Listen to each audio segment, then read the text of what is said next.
Subscribe करें हमारे YouTube channel साधना gold को और पाएं वीडियोस सबसे पहले। बेल आइकन दबाना ना भूलें। एक जंगल में एक शेरनी थी।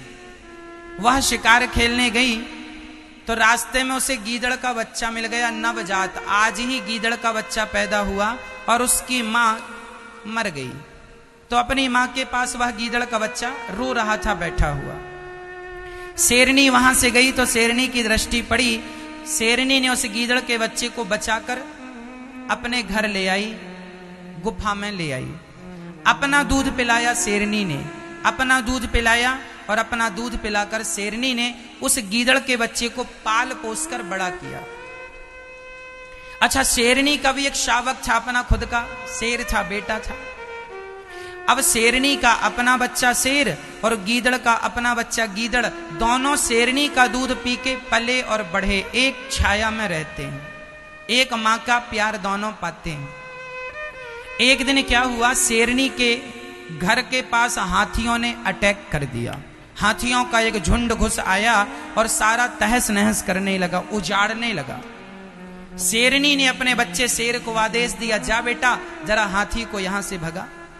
शेर चला तो गीदड़ का बच्चा बोला, मां मुझे आज्ञा दो, मैं आज हाथी को परास्त करके आता हूं। अब हाथी के सामने गीदड़ का बच्चा गया। शेरनी ने मना किया कि तू मत जा, तेरे बस का हाथी नहीं है, मत जा मत जा, पर माना नहीं और चला गया। गीदड़ ने जाकर के दहाड़ लगाई हाथी के सामने। हाथी को लगा ये गीदड़ की इतनी ताकत कि हमें चुनौती दे रहा है। सूंड पर दबाया, उठाकर घुमाकर जो पटका, नस नस ढीली पड़ गई गीदड़ के बच्चे की। लंगड़ाता हुआ आया। अच्छा, शेर के बच्चे ने परास्त कर दिया, हाथियों को भगा दिया, सारे हाथी भाग गए। अब गीदड़ का बच्चा रोता रोता अपनी मां शेरनी से कहता है, मां इसने हाथी को भगा दिया, परास्त कर दिया, हरा दिया, मैं नहीं हरा सका। मां ऐसा क्यों, मैंने भी तो आपका ही दूध पिया है। तो शेरनी ने जवाब दिया, शेरनी ने कहा, बेटा तूने दूध भले मेरा पिया है, पर तू है गीदड़ का बच्चा। और आज तक के इतिहास में हाथी का शिकार यदि किसी ने किया है तो केवल शेर ने किया है।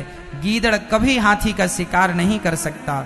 जैसे गीदड़ हाथी का शिकार नहीं कर सकता, हाथी को केवल शिकार कर सकता है तो केवल शेर का बच्चा, उसी प्रकार भगवान का शिकार केवल मनुष्य कर सकता है, अर्थात भगवान को मनुष्य पा सकता है। 84 लाख योनियों में केवल मनुष्य की योनि ऐसी है जो भगवान को पाने की सामर्थ्यता रखती है। ना तो कुत्ता, ना तो बिल्ली, ना तो गीदड़, ना तो पशु, ना तो पक्षी, इनमें से किसी के शरीर से भगवान को नहीं पाया जा सकता। और याद रखिएगा मेरी मां, यदि मनुष्य का शरीर पाकर आप और हम भगवान को ना पा सके तो यह हमारा सबसे बड़ा दुर्भाग्य होगा। यह हमारा सबसे बड़ा क्या होगा? इसलिए ये मनुष्य का शरीर हमने जो पाया है, इसको पाकर यदि भगवान को नहीं पाया तो हम जैसा दुर्भागी कौन होगा, हम जैसा अभागी कौन होगा। इसलिए इस शरीर को पाकर भगवान को पाना जरूरी है। तो मैया जी इस शरीर को पाकर के लक्ष्य बनाइए कि हमें ईश्वर को पाना है। मैया जी किसे पाना है? भगवान को पाना है।